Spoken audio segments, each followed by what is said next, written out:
Hello, everybody, and welcome back to Daily Take. It is Friday, a football Friday here on the Daily Take. We're going to get into all of things around the NFL regarding the Jaguars and Jalen Ramsey. We're going to get into Tom Brady and his Twitter. We're going to get into Daniel Jones. We're going to get into Dwayne Haskins. We're going to get into the outstanding matchup in Kansas City between Lamar Jackson and Patrick Mahomes. We're going to get into Domingo Herman's suspension for the Yankees and what that means with their potential World Series outlook in a little bit. But we got to begin with last night's game. And if you are a team that loses to Gardner Minshew, out of all people, in front of a national audience in prime time, you've got to feel sick to your stomach. You had a chance to bury the Jacksonville Jaguars, who started the year 0-2, to send them to 0-3 and feel defeated, and wonder if they can do anything this season, alongside a chance to grasp some control of the AFC South that is what without Nick Foles and Andrew Luck. If you are a Tennessee Titans fan and you saw the unraveling of Marcus Mariota on Thursday night, you gotta wonder if this is the beginning of the end for the Titans quarterback. What a pathetic, embarrassing performance by Marcus Mariota. And it wasn't just a poor performance in front of him either. Inability to go down the field consistently, the drive-killing sacks, 9 total sacks, unable to keep the Jags defense on the field. Marcus Mariota has been given chance after chance by the Titans since he was a rookie and was making the same mistakes time after time again. Whether it was Mike Mularkey, Matt LaFleur, Mike Vrabel, out of all that matters. Mariota just isn't delivering the goods for the Titans and not giving them any solutions at all. And you heard Gardner Minshew and how happy the Jags fans are for the fact that they have a quarterback that can win them football games, intimidating the Titans fans in the process. And you would have thought it was Nick Foles. Red flags galore for the Tennessee Titans on Thursday night. Last night was a very bad night for the Tennessee Titans. Now, the intrigue is on about who will trade for Jacksonville All-Pro corner Jalen Ramsey, who likely played his last game with the Jaguars last night. Jason LeCanfer of CBS Sports reported that the Kansas City Chiefs, the Philadelphia Eagles, the Seattle Seahawks are the teams that make the most sense and consider the favorites to land the star defender from Jacksonville. Andy Reid's team and Andy Reid's former team makes sense given their injuries and whatnot. But I believe Pete Carroll's Seattle Seahawks make too much sense for Ramsey. Good coach, players coach, already landed Jadeveon Clowney from the Texans. They're building something great on defense after all the turnover they had over the last several years on that front. However, Seattle does have a few concerns regarding its secondary at this point. It lost all of its core from the Super Bowl winning Legion of Boom from 6 years ago. And the most ironic part about Pete Carroll's squad this year is that its weakness this year, it was its strength 6 years ago. And finding a shutdown corner, I think, turned Seattle into a true Super Bowl contender. I thought Seattle won the Jadeveon Clowney trade. I think that the front office is one of the best in the NFL. I had Seattle winning the division even before the Jadeveon Clowney trade even went down, thanks to a vastly improved offense and a franchise quarterback who is fresh off a contract extension.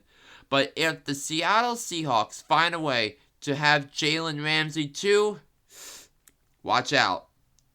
On a related story from Thursday night's clash, Tom Brady complained on Twitter last night regarding penalties in the game and the NFL's latest point of emphasis on holding penalties in the NFL. There were 8 holding penalties called by referee Sean Hochuley's crew during the first half. Remember last year's disaster for roughing the passer penalties? And now the holding penalties being the disaster this year, which have dramatically increased from last season to this. And the thing is, this makes games more unbearable to watch, having great offensive plays called back due to penalty. Now, having said this should be an emphasis in practice by other teams after watching the last couple of weeks unfold and learn how not to hold, as they don't want these penalties called against them during games. And if Tom Brady, playing under a franchise that wants distractions avoided as much as possible, has to say something about these penalties, that's a problem for the NFL. That's a problem for TV ratings. And that's a problem for sports. Anyway, with the developments this week about the Giants starting Daniel Jones, and with the Miami Dolphins starting Josh Rosen for their game against Dallas on Sunday, with the Panthers starting Kyle Allen against his ex-teammate Kyler Murray on Sunday, what the hell are the Washington Redskins doing with Dwayne Haskins? The Redskins are already 0-2. They should be 0-3 after Monday night's game over the Bears. I had picked the Bears to win Monday night's game. Case Keenum, to me, was never the answer for Jay Gruden's team. Never the answer for John Elway's team. He had the lightning in a bottle season in Minnesota, where he was the third-string quarterback. Oh, remember Teddy Bridgewater was supposed to start. He hurt his knee. Sam Bradford, he got hurt.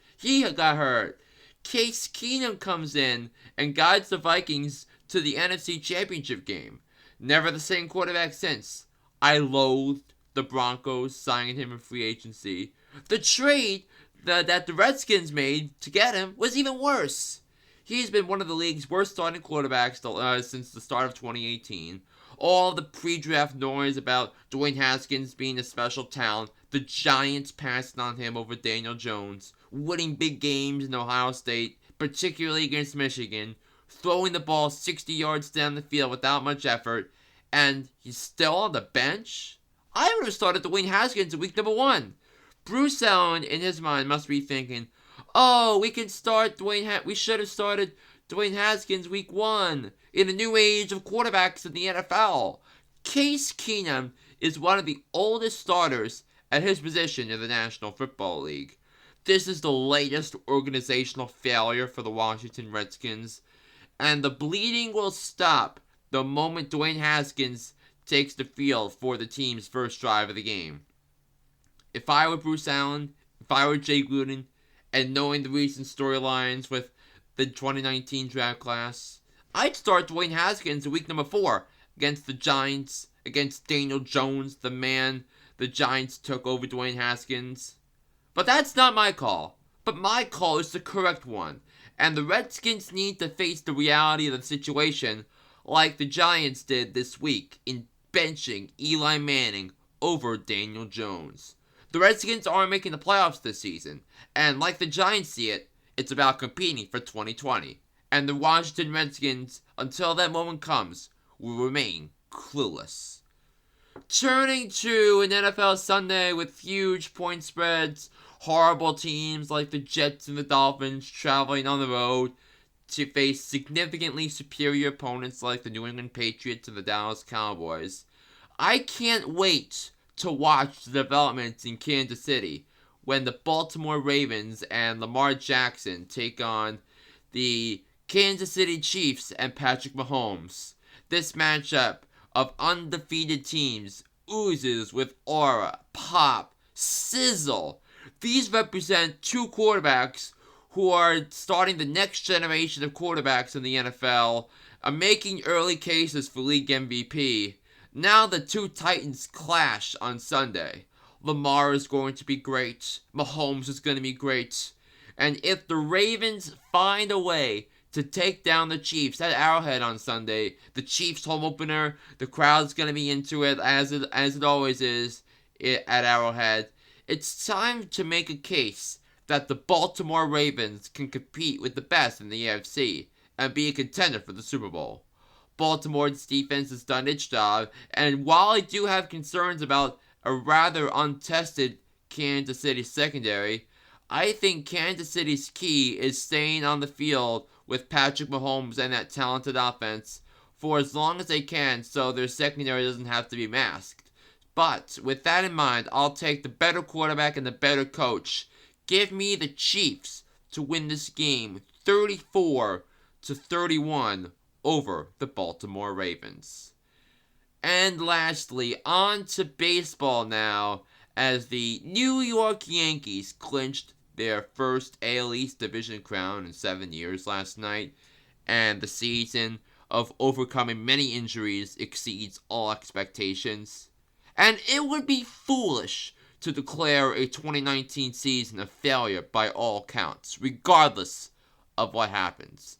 However, if you are Brian Cashman or Aaron Boone or Yankees fans that have championship bust expectations, and yes, there are a lot of those Yankees fans out there, you rightfully celebrated the first step of celebrating your success by winning your division crown for the first time since 2012.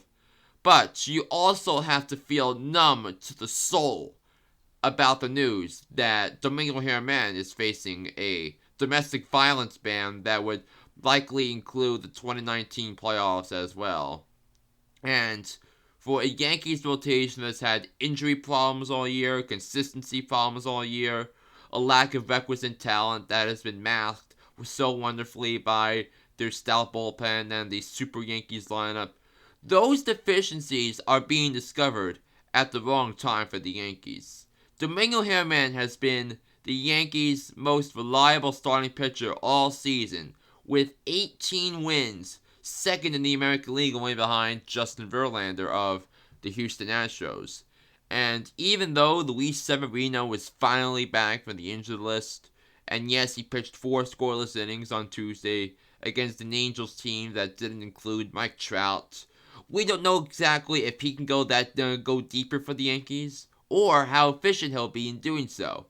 Now, try facing a Minnesota Twins team that's approaching 300 home runs as a team for the season, or a Nationals team that has guys like Bregman, Springer, Brantley, Altuve, Correa, just to name a few. This could be an issue for a rotation that's given up a lot of home runs this year. And don't get me wrong, that's another problem that's been masked by the Yankees' success this year. And going back to the trade deadline, and going back to some of my first podcasts, this is why I had issues with Brian Cashman's inability to make trades at the trade deadline. The inability to trade D.V. Garcia to the Mets for the services of Zach Wheeler, or Marcus Stroman, who went to the Mets at the deadline. Zach Greinke, they couldn't get him done. They couldn't bring Trevor Bauer here for all that matters. And a hit to the rotation depth could be the New York Yankees' undoing in 2019. And also, if you think the 2019 season will be judged on winning the World Series for the Yankees, that would be foolish. That would be inept thinking. That would be thinking that's not thinking outside the box. That's gonna do it for this version of Daily Take. I am John Flynn saying, see you around, fellas.